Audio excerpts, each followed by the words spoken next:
Olá pessoal, hoje a nossa aula vai ser hidratação no exercício. Nós já pincelamos um pouco a respeito desse assunto em alguns momentos, quando a gente estava falando sobre carboidratos e sobre suplementação, mas hoje a gente vai falar com um detalhamento um pouquinho maior. Então, qual seria a importância da água no nosso organismo? O nosso corpo é constituído em sua maior parte por água. 60% a 70% do nosso organismo é formado por água. E essa água ela vai compor o líquido intracelular e o líquido extracelular.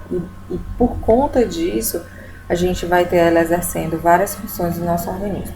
Uma das funções é funcionar como meio de transporte para os nutrientes e gases. Então, o nosso sangue ele é composto, o plasma do nosso sangue é composto principalmente por água e ele perfaz a maior parte do nosso sangue. E o nosso sangue é responsável por fazer esse transporte, tanto de nutrientes quanto de gases. Então, a gente tem aí a água participando desse processo. A gente tem também as reações do nosso organismo acontecendo todas em meio aquoso.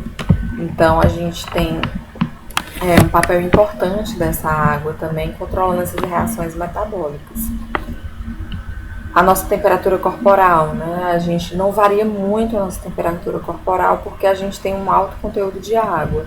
E para que essa água ela aumente a sua temperatura, a gente precisaria produzir uma quantidade de calor muito grande no nosso organismo. E boa parte desse calor que é produzido pelo nosso organismo, ele é eliminado na forma de vapor de água através da nossa transpiração. Então, a água ela vai servir aí para fazer esse controle da nossa temperatura corporal. Ela, juntamente com os eletrólitos, né, que são principalmente os íons sódio, potássio e cloro, regula o funcionamento dos nossos órgãos, controlando o processo de geração de potencial de ação, estabilidade das células. Então, tudo no nosso organismo acontece por envio de mensagens, né? E essas mensagens elas são enviadas principalmente no formato de potenciais de ação. E a água, juntamente com os eletrólitos, fazem o controle de todo esse processo. Ela funciona também ainda como sinalizador da regulação metabólica celular e da expressão gênica. Então, alterações de composição de água corporal, elas podem alterar esse processo. A água é um dos meios também pelo qual a gente faz a excreção de substâncias do nosso organismo, substâncias que podem advir do próprio metabolismo do organismo, ou então excreção de substâncias derivadas de medicamentos, que são metabolizados a nível hepático e são excretados pela urina, né, no rim. Então, a gente tem aí um papel importante também da água para a eliminação dessas substâncias que não devem estar presente em grandes quantidades e não tem mais função para o nosso organismo. E por último, a gente tem aí a função de lubrificação das articulações. A gente tem a presença de um líquido que banha as nossas articulações e que permite que a gente consiga fazer aí movimentos articulares sem ocasionar dor, né? Então a gente tem uma função importante aí também na água, na manutenção da lubrificação dessas articulações.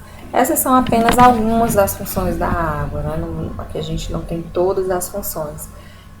Só mesmo para a gente exemplificar a importância dessa água para o nosso organismo. E quando a gente pensa, né, que a água é o principal constituinte da nossa massa celular corporal, a gente começa a perceber a importância que ela tem no nosso organismo. Realmente, um organismo que tem de 60% a 70% de água corporal é porque esse é um constituinte muito importante. E no nosso organismo, de uma forma geral nos indivíduos, a concentração de água, a taxa de água, ela vai variar de acordo com a idade, sexo e composição corporal. Quando a gente fala em idade, quanto mais velho o indivíduo menos água corporal ele tem, ele vai perdendo isso daí. Se a gente comparar, por exemplo, o teor de água de um bebê recém-nascido até 1 ano com a de um adulto idoso já, a gente vai ter um maior percentual de água nas crianças. E aí isso vai diminuindo com o passar do tempo. Em relação a sexo, também a gente vai ter diferença. os homens normalmente têm um teor de água maior do que as mulheres. E isso acontece principalmente por conta das diferenças de composição corporal que a gente tem entre homens e mulheres.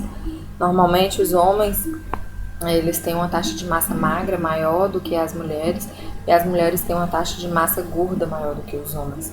E a água, ela tem a gordura, ela tem uma característica hidrofóbica.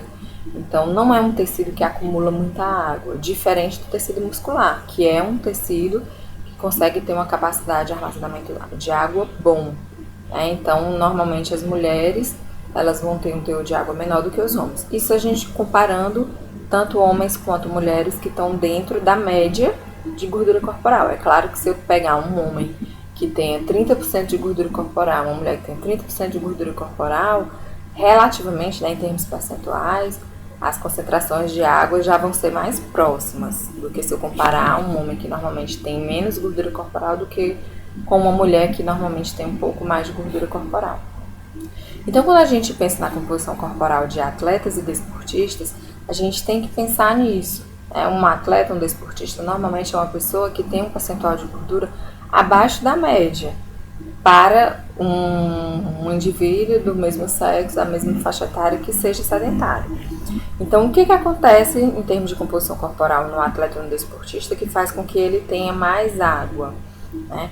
Então, se a gente observar a pessoa que faz atividade física ou o atleta, tem mais massa magra, né? E como eu acabei de falar, o tecido muscular é um tecido que consegue acumular mais água, retém mais água, e em compensação ele vai ter menos massa gorda, que é um tecido menos hidratado, e ele vai ter um conteúdo maior de glicogênio.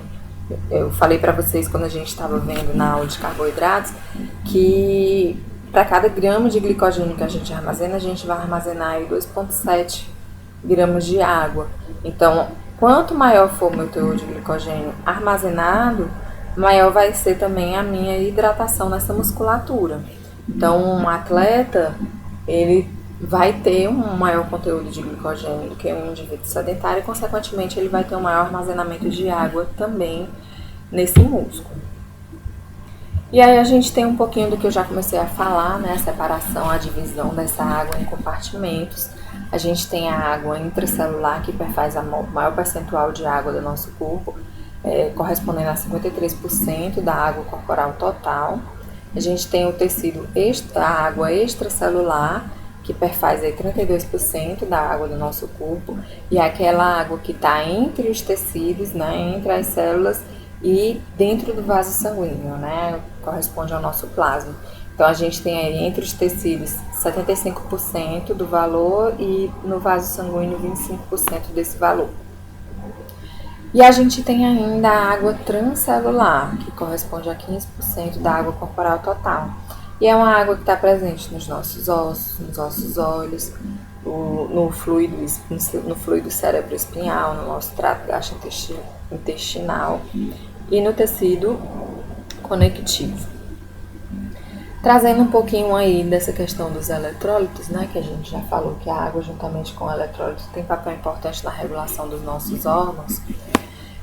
A gente tem 3 íons que são principais, que estão presentes no nosso organismo, que são sódio, potássio e cloro.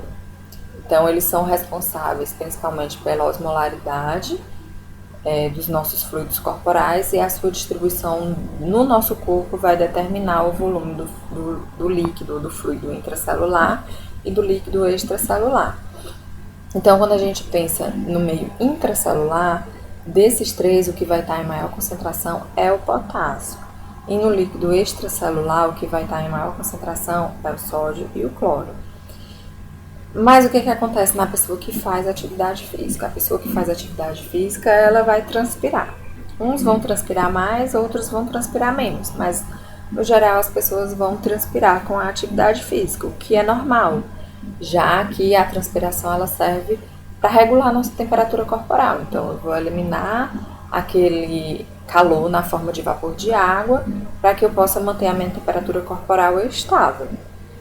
Só que nesse líquido que a gente perde através da transpiração, a gente vai perder também eletrólitos, não só água, mas água e eletrólitos. Então, a gente vai perder sódio, a gente vai perder potássio, a gente vai perder íons cloro. E aí a gente precisaria repor não só a água, mas também a água juntamente com eletrólitos. E aí o interessante é que o nosso organismo ele mantenha um balanço de água corporal. As formas de entrada de líquido no nosso corpo, eles variam, desde ingestão de líquido mesmo, que aí varia em torno de 1,5 litros por dia, a água presente nos alimentos, que aí juntando todos os alimentos que a gente consome no dia, vai dar em torno de 1 litro, e a água metabólica, que é aquela água que ela é formada pelas reações metabólicas que acontecem no nosso organismo. Muitas reações metabólicas têm como subproduto a água, então a gente chama essa água de água metabólica. E aqui tem essa quantidade de 250 ml, mas isso também é levando em consideração uma pessoa normal, né, uma pessoa sedentária. Quando a gente pensa em indivíduos ativos, essa quantidade de água metabólica ela pode aumentar, porque o metabolismo dessas pessoas ele vai estar acontecendo com uma velocidade maior, vou ter mais reações acontecendo. Então, se eu tenho mais reações acontecendo, eu posso ter uma formação de uma maior quantidade de água. E aí, as nossas formas de eliminação dessa água seriam excreção renal, que é o principal, que contribui aí com aproximadamente 1,5 litro de água por dia, de líquido por dia, né, através da urina.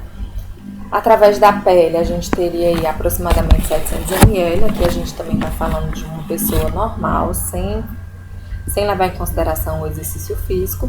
Quando a gente leva em consideração o exercício físico, esse valor ele pode subir bastante, ele pode chegar até 2,5 litros por dia, a depender da condição ambiental e da vestimenta que a pessoa está utilizando. Então, se eu tenho aí uma temperatura, a pessoa fazendo exercício físico numa temperatura muito alta, eu posso ter uma perda de líquido maior.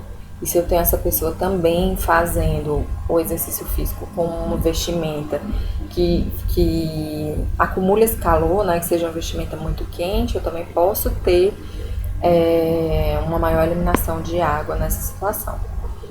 Através da respiração, a gente também elimina uma pequena quantidade de água, aproximadamente 300 ml, e pelas fezes, que é o que não foi absorvido lá no nosso trato gastrointestinal, vai ser eliminado através das fezes. Isso também a gente levando em consideração uma pessoa que tem um funcionamento do trato gastrointestinal normal.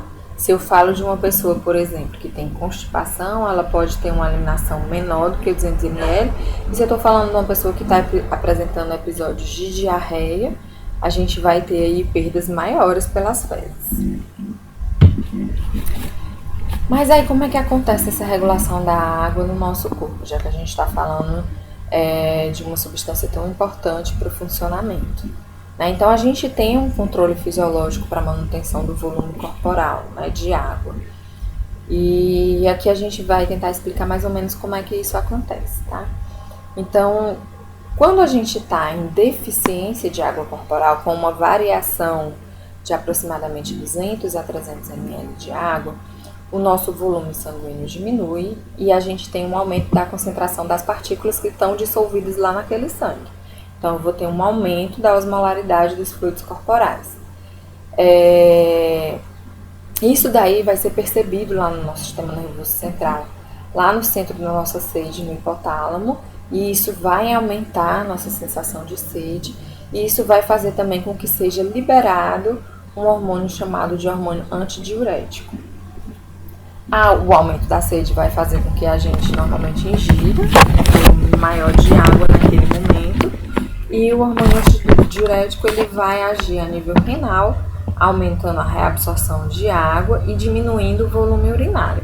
Então, eu vou diminuir a minha excreção de água para aumentar a quantidade de água corporal.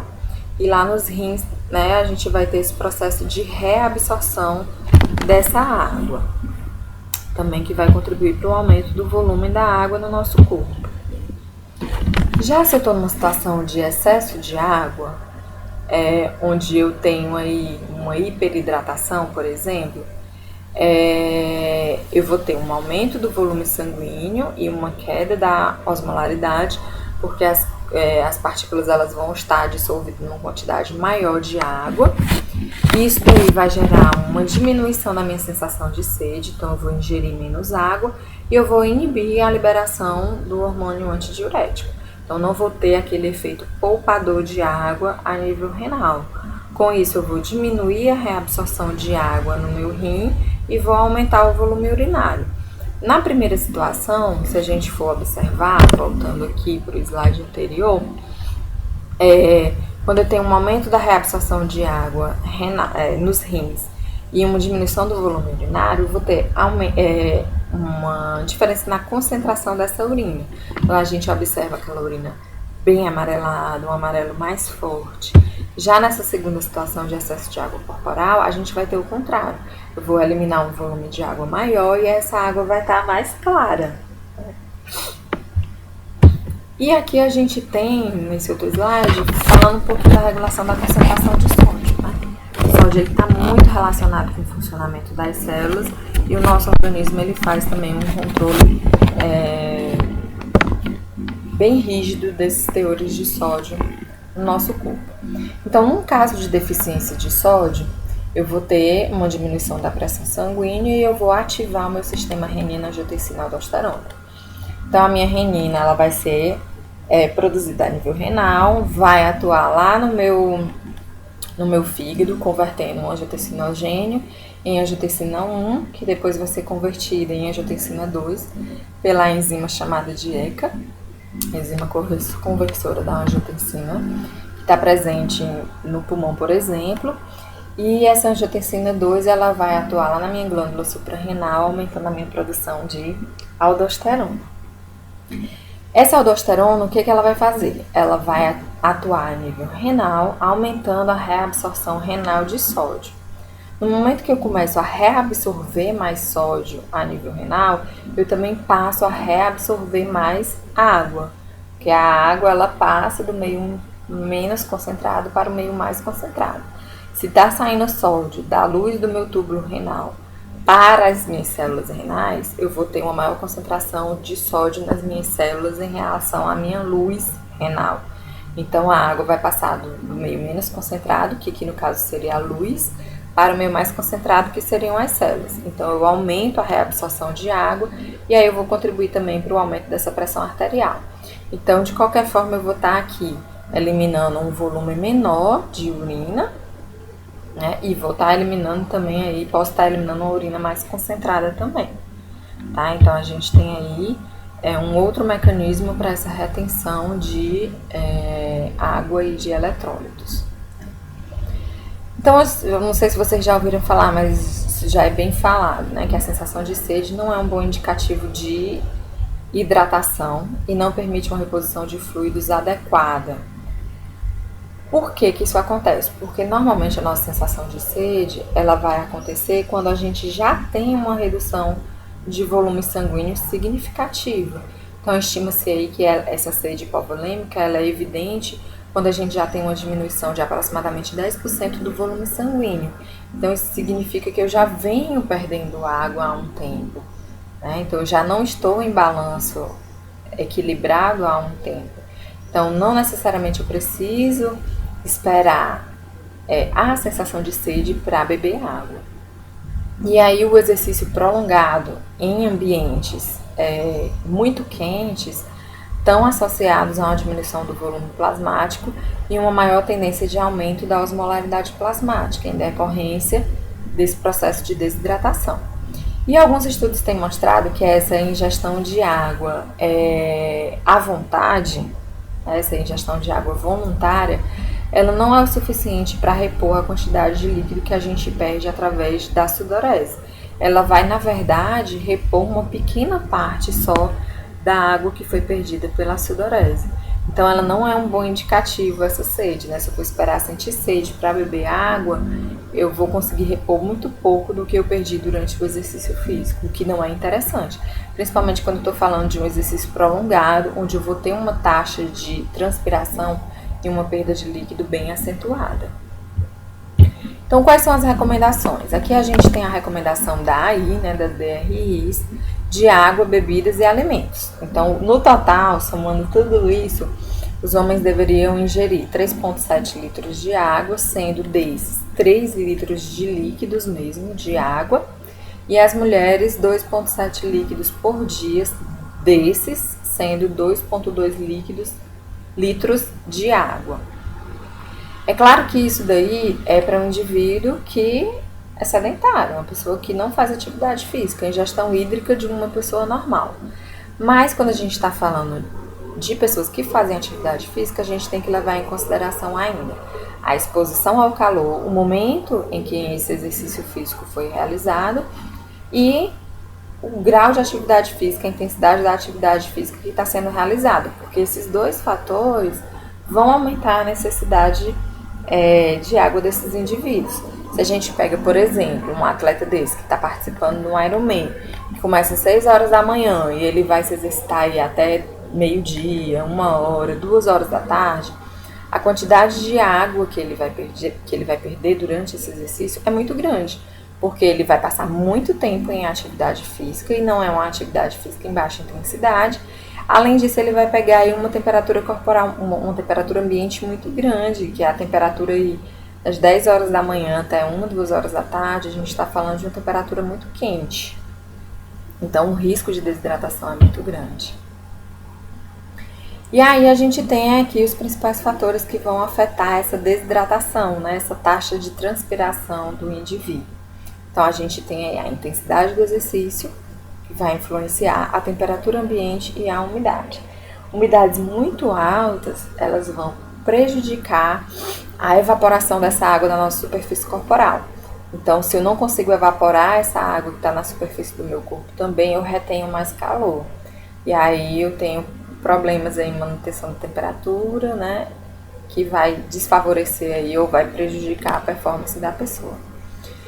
Então, a perda rápida de peso por desidratação não prejudica o desempenho máximo nos exercícios de curta duração, até 60 segundos.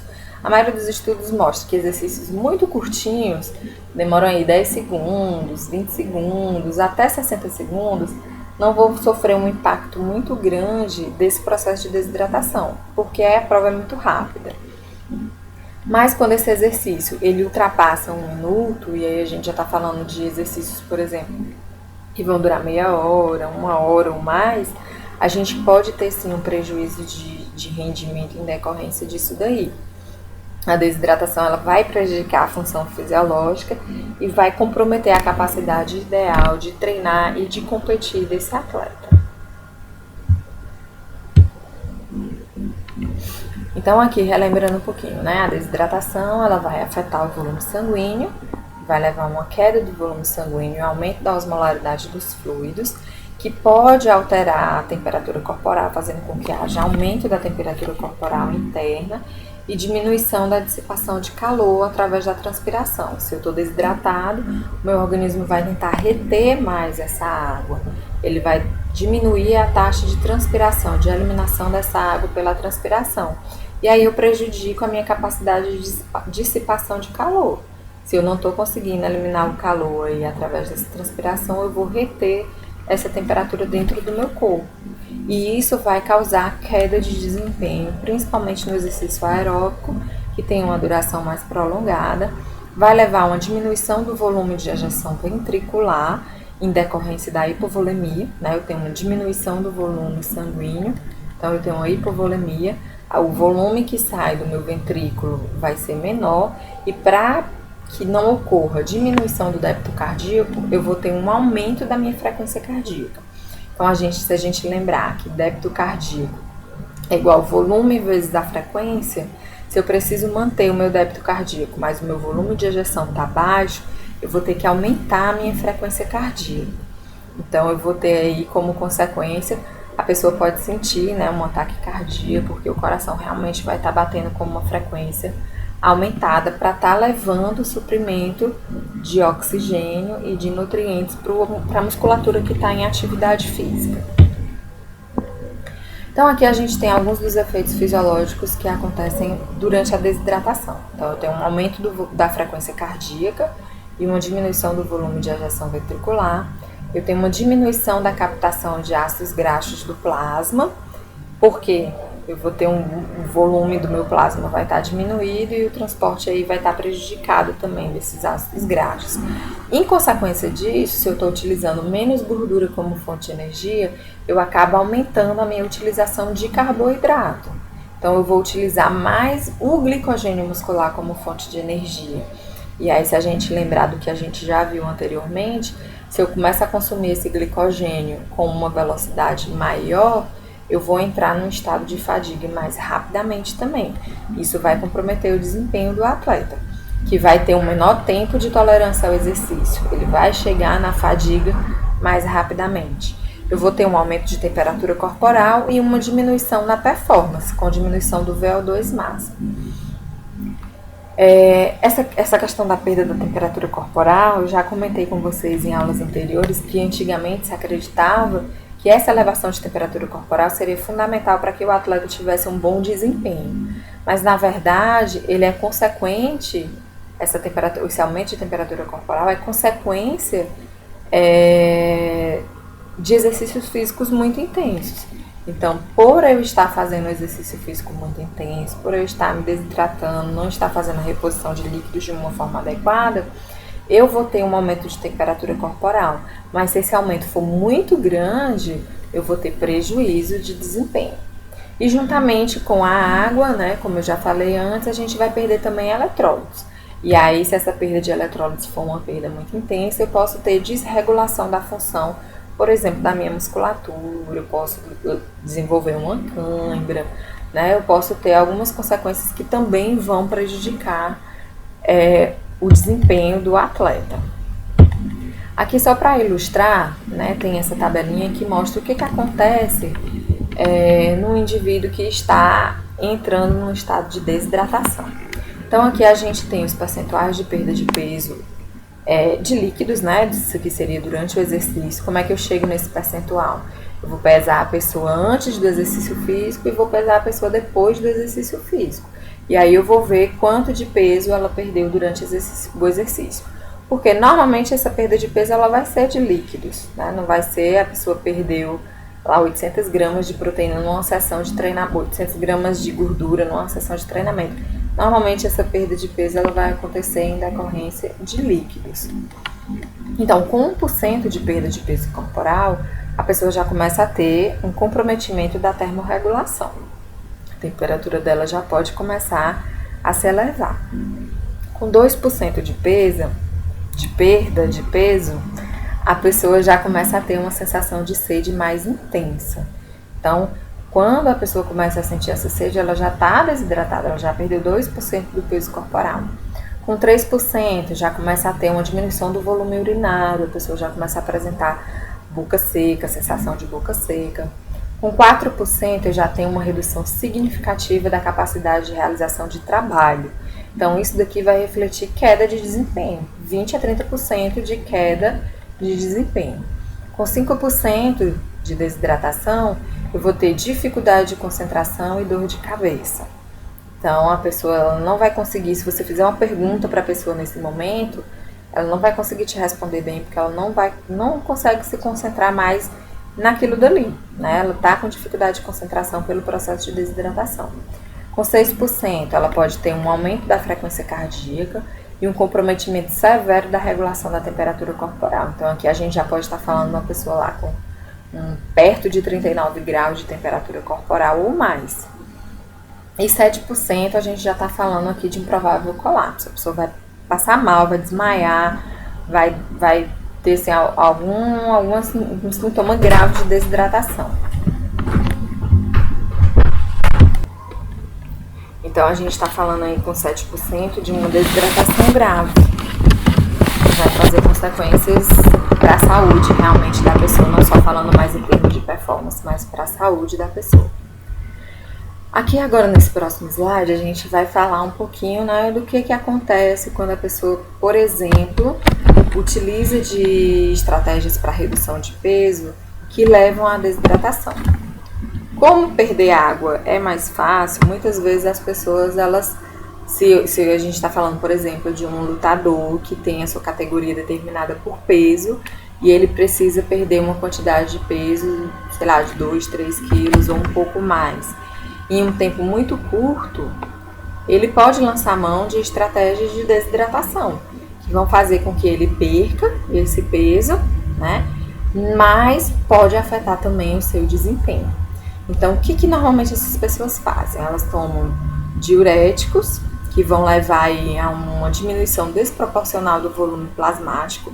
Então, o sangue ele vai ter o seu volume bastante diminuído e a gente vai ter uma diminuição da capacidade de termorregulação, podendo alterar funções cardiovasculares e neuromusculares.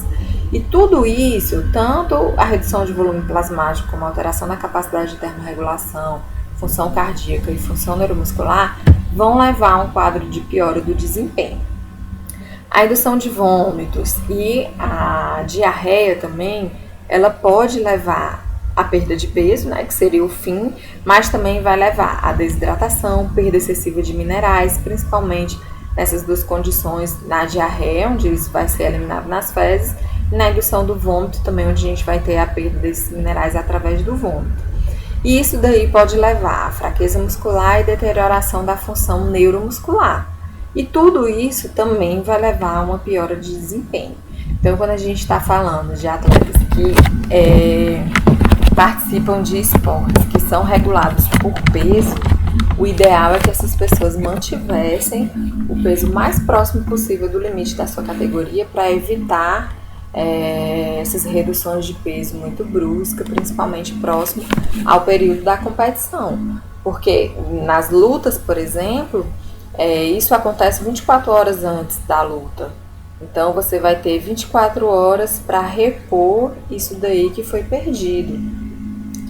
E aí pode ser que, dependendo de como a pessoa seja orientada, ela não consiga repor tudo que foi perdido. E já tem alguns artigos, alguns estudos que apontam que isso daí pode diminuir a proteção do nosso cérebro. A gente viu que uma parte dessa água do nosso corpo, ela está presente aí protegendo medula óssea e sistema nervoso e cérebro, né? Protegendo o sistema nervoso central. E essa diminuição dessa desidratação, essa diminuição da água corporal vai diminuir o líquido também nessa região. E aí, se eu estou falando uma pessoa que vai levar murro, vai cair no chão, pode ter o risco de bater a cabeça no chão, isso daí pode ser perigoso, né? Porque ela não vai ter essa proteção toda que ela deveria ter. Tá, então aqui a gente tem como é que deve ser feito esse processo de hidratação. A gente vai começar a falar desse processo, né? E aí a gente pode, quando a gente fala de hidratação no exercício ou no esporte, a gente pode estar falando de duas coisas diferentes, da pessoa beber água, somente água, e da pessoa estar fazendo a reposição, além de água, de eletrólitos e de carboidratos também. Então, a gente pode ter aí os benefícios do consumo das bebidas esportivas em relação à água. E isso vai depender da quantidade de líquido que vai ser ingerida, do tempo de esvaziamento gástrico, dependendo do que eu colocar nessa minha bebida esportiva. Se eu tiver um aumento do tempo de esvaziamento gástrico, isso não vai ser interessante. Eu posso também aumentar o tempo de absorção desses nutrientes, o que também não é importante. Mas quando eu ofereço carboidrato exógeno, eu estou levando a uma atenuação da oxidação de carboidratos endógenos. Então eu poupo as minhas reservas de glicogênio e vou utilizar o que está vindo de fora, o que está vindo da bebida esportiva que eu estou tomando naquele momento, né? Então quando a gente pensa nisso, se um vai ser melhor do que o outro, vai depender também do tempo de duração da prova, vai depender de como eu entrei naquela prova, como estava a minha reserva de glicogênio naquele momento e de eu conseguir usar as concentrações adequadas de carboidrato que promovam um esvaziamento gástrico ótimo e também uma taxa de absorção interessante. Quando a gente fala de esvaziamento gástrico, algumas coisas devem ser levadas em consideração. Uma delas é a densidade energética da bebida que vai ser utilizada. Tá? Então, quando eu estou falando de densidades energéticas muito altas, eu estou falando de retardo do esvaziamento gástrico. O ideal aí, né, pegando uma média das referências, é de trabalhar de 6% a 8%, tem referência que traz de 4% a 8%, mas os estudos mostram que acima de 10% já de concentração a gente já tem um retardo desse esvaziamento gástrico. Então não é interessante trabalhar com concentrações de carboidratos muito elevadas, porque a gente tem essa diminuição do esvaziamento gástrico. Por que é ruim o esvaziamento gástrico nesse indivíduo que está fazendo exercício físico? A gente vai ter, no caso, 2 sistemas importantes do corpo necessitando de muito oxigênio e de muito nutriente, necessitando de sangue. Então eu vou ter aí o trato gastrointestinal precisando de sangue para receber o que está chegando, para liberar as secreções lá no trato gastrointestinal. E eu vou ter o sistema muscular que está sendo utilizado durante o exercício e que precisa também que chegue nutrientes, que chegue oxigênio. Então eu vou ter uma disputa aí de sangue por 2 sistemas grandes. Então não é interessante que no momento da atividade física eu exija muito do meu trato gastrointestinal. Então se eu oferecer bebidas que levem a um menor esvaziamento gástrico, menor tempo desses nutrientes no estômago e uma maior absorção, uma maior taxa de absorção desses nutrientes, vai ser mais interessante. Outra coisa é a osmolaridade. O aumento da osmolaridade vai retardar o esvaziamento gástrico. E a osmolaridade está relacionada com a concentração. Então, mais uma vez, bebidas com alta concentração de carboidratos, elas vão retardar o esvaziamento gástrico. E outra característica que vai influenciar no esvaziamento gástrico é o volume do conteúdo gástrico, né? O volume de líquido que eu vou estar colocando por vez no meu estômago. Então, não é interessante que eu ingira volumes muito grandes de uma única vez. Eu devo fracionar o volume total de líquidos que eu tenho que consumir durante o exercício várias vezes, que aí eu não vou gerar essa sobrecarga de volume de conteúdo gástrico. Esses 3 primeiros são os principais fatores que vão influenciar no esvaziamento gástrico, mas eles não são os únicos. A gente tem ainda a intensidade do exercício. Então, exercícios realizados em alta intensidade, eles vão diminuir a taxa de esvaziamento gástrico. O tipo de exercício, a corrida, ela apresenta uma maior incidência de problemas do trato gastrointestinal. E isso está relacionado com a maior produção de catecolaminas que acontece durante o exercício e essa questão da perfusão do trato gastrointestinal. Então, eu tenho aí uma menor perfusão desse trato gastrointestinal, que pode favorecer uma menor taxa de esvaziamento gástrico. O tipo de carboidrato na solução, né? Então, eu tenho que ter cuidado não só com o tipo e também com a quantidade de carboidrato que eu vou dar nessa solução. E o estresse, de uma forma geral, tanto mental quanto emocional, também vão diminuir a taxa de esvaziamento gástrico.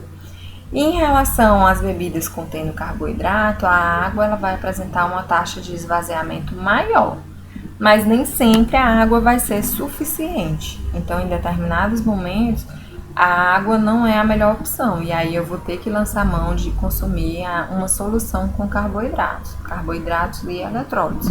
E aí eu preciso saber como que eu vou preparar essa solução, como que meu atleta vai preparar essa solução para que ele não tenha esse problema de esvaziamento gástrico retardado.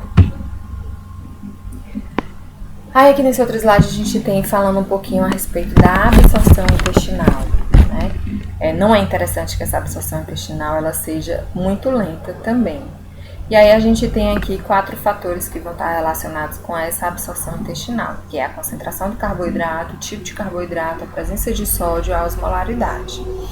Então, quando a gente fala de concentração de carboidrato, normalmente a gente vai trabalhar com percentuais de carboidrato de 4 a 8%, mas a gente pode encontrar em uma média de 2,5% a 12% de carboidrato nas bebidas que são vendidas para esse fim, né, para ser utilizada durante o exercício físico.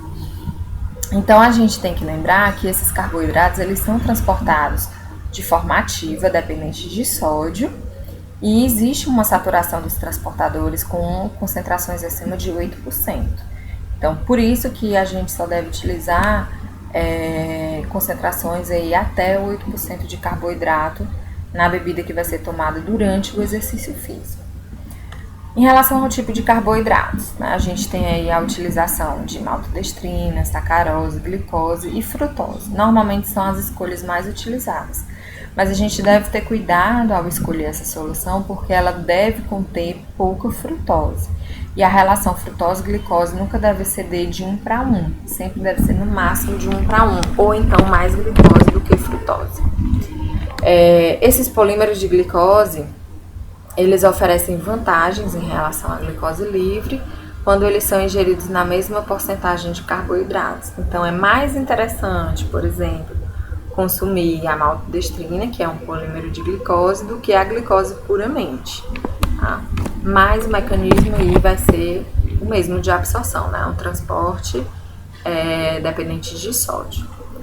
E aí a presença de sódio, né, que vai ser importante. O sódio é um macromineral que está presente em grande quantidade no fluido extracelular e ele está relacionado com a absorção da glicose. A gente tem um transporte ativo secundário ao sódio, então para que eu absorva bem toda essa glicose que está chegando, é importante que eu tenha também uma boa concentração de sódio.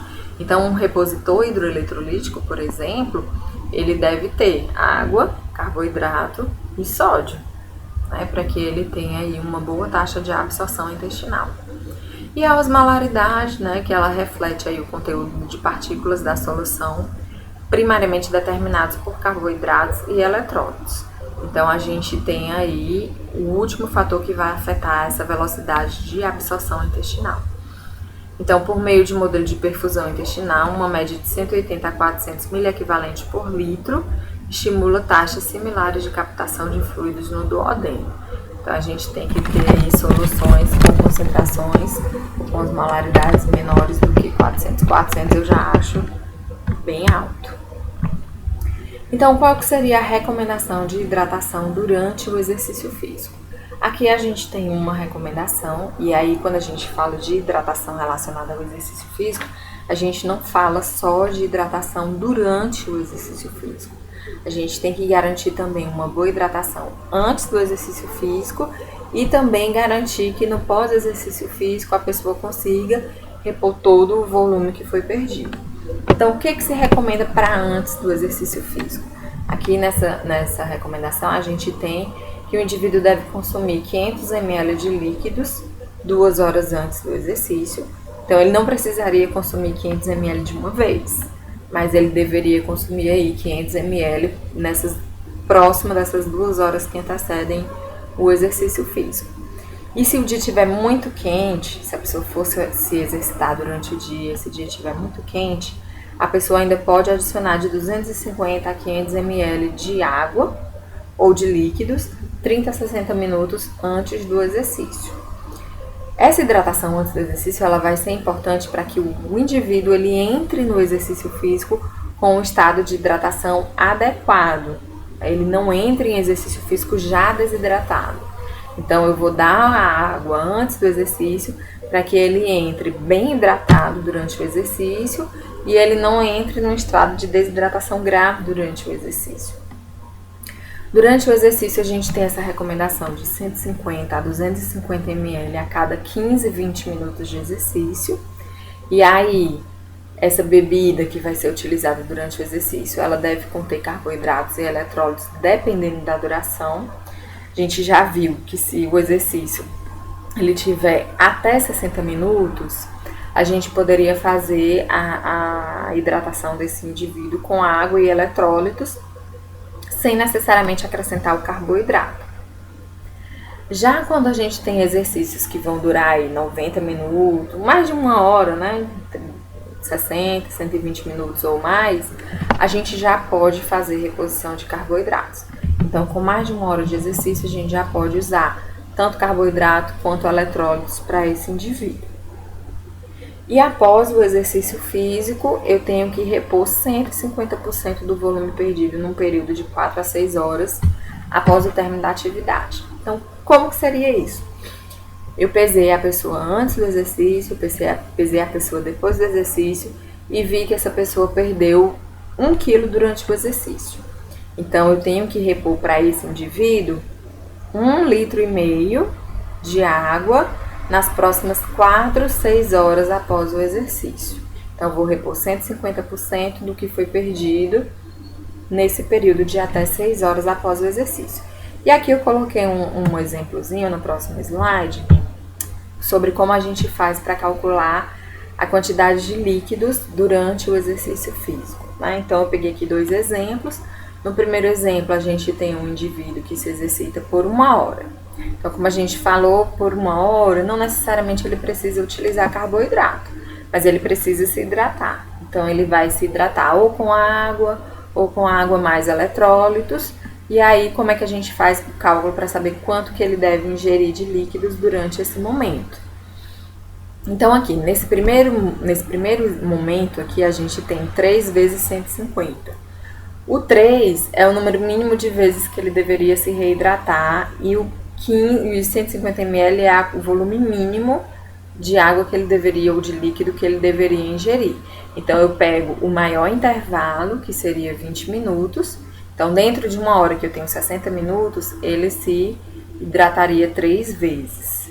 Com o menor volume, 150 ml, eu teria aí um mínimo de 450 ml para ele ingerir durante esse período. E o máximo, eu vou pegar o menor intervalo, que seriam 15 minutos. Então, eu pego 60 minutos, divido por 15, vai dar 4. Então, ele deveria ingerir, se reidratar 4 vezes, com o volume máximo, que seria 250 ml, que daria 1 litro de água durante essa 1 hora. Então, esse seria o máximo. Quando eu faço esses 2 cálculos, eu tenho aí o valor mínimo e o valor máximo que ele deveria ingerir durante aquele momento. Posso usar qualquer volume entre esse intervalo de 450 e 1000 ml, tá? Já no segundo exemplo, a gente tem um indivíduo que se exercita por 2 horas. Então, quando a gente passa dos 60 minutos, quando a gente passa de 1 hora, já existe a recomendação da gente fazer a utilização de carboidratos, né? Então, aqui nessa situação, eu fiz a mesma coisa. Eu peguei os 120 minutos, dividi por 20, que seria o tempo máximo, dá 6 vezes. Então, ele teria que se reidratar 6 vezes. Com o volume mínimo, 150 ml. Daria 900 ml ao longo das 2 horas. E aí, como eu preciso de carboidrato, eu vou calcular quanto de carboidrato que eu vou precisar para essa solução de 900 ml. Então, eu pego 4% de 900 ml, que dá 36 gramas, e 8% de 900, que dá 72 gramas. Então, eu posso preparar essa bebida com 900 ml, contendo de 36 a 72 gramas de carboidrato nessa solução, que eu vou estar aí entre os 4% e 8%. Já se eu quiser pegar o maior volume com o menor intervalo de tempo, eu vou pegar 120, vou dividir por 15, vai dar 8 vezes. Então, eu vou me hidratar 8 vezes com 250 ml. Isso vai me dar um volume total de 2 litros. E aí, eu faço o mesmo cálculo. 4% de 2.000 ml vai dar 80 gramas. 8% de 2.000 ml vai dar 160 gramas. Então, eu vou preparar aí 2 litros de bebida, 2 litros de água com 80 a 160 gramas de carboidrato para manter aí essa concentração dentro de 4% e 8% de carboidrato, tá? Então, aqui são 2 exercícios, a gente já tinha feito isso em aula, né?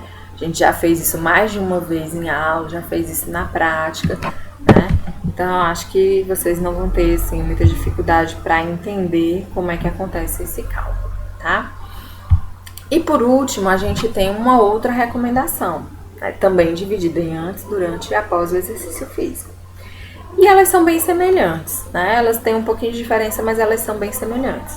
Aqui, para antes do exercício, a recomendação é de 400 a 600 ml de água fria 20 minutos antes de realizar o exercício em ambientes quentes. Então, eu teria aí essa recomendação de ingestão de líquidos nesse momento. Durante o exercício, aqui o objetivo seria repor aproximadamente 80% do peso perdido com uma frequência de 10 a 15 minutos. E aí, eu vou utilizar 10 a 15 minutos a depender da taxa de perda que essa pessoa vai apresentar. Por exemplo, eu vou usar uma reposição a cada 10 minutos se o indivíduo perde mais de 1000 ml por hora. Então, a pessoa fez 1 hora de exercício, eu pesei ela, deu uma perda de 1,5 kg, então eu vou fazer a reposição dessa pessoa a cada 10 minutos. Mas se eu pesei a pessoa e a pessoa perdeu em 1 hora 700 gramas, eu posso hidratar essa pessoa a cada 15 minutos. Então, vai depender da taxa com que essa pessoa vai perdendo de líquidos, certo? Então aí eu vou tentar repor aí 80% do que ela perdeu.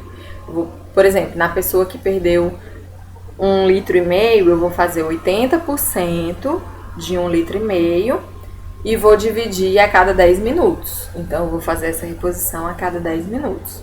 Ou então eu vou pegar lá a pessoa que perdeu 1 litro durante o exercício, eu vou repor 800 ml a cada 15 minutos. Então eu vou pegar aí mais ou menos 200 ml a cada 15 minutos para repor esses 800 ml que a pessoa perdeu, né? Esses 800 gramas que a pessoa perdeu. E a gente tem a recomendação após o exercício de recompor, né? Ou de repor 125 a 150% da perda de peso logo que possível após o exercício. Então, se a pessoa perder 1 quilo, eu tenho que repor entre 1,250 kg e 1,5 kg o mais rápido possível, né? Não coloca aqui um intervalo de tempo, como tem na recomendação anterior, que poderia ser até 6 horas após o exercício. Aqui só fala que seria o quanto antes, né? E aí o quanto antes vai depender também de que momento é que a pessoa faz o exercício, né? Se ela faz o exercício, ela termina o exercício 8 horas da noite, ela vai ter aí até a hora dela dormir para fazer essa reposição, né? Então a gente tem aí essas duas recomendações para utilizar para as pessoas que fazem atividade física, para prevenir o processo de desidratação ou para recuperar aí após o exercício, dependendo de como foi essa perda de peso durante o exercício. Então, gente, era isso, a aula de hidratação. Aí tem algumas referências que foram utilizadas para a aula, tá? Lembrando que eu estarei à disposição na sexta-feira, dia 1º, à tarde, a partir das 3 horas até as 5, para tirar as dúvidas de vocês em relação ao conteúdo da prova. Bons estudos!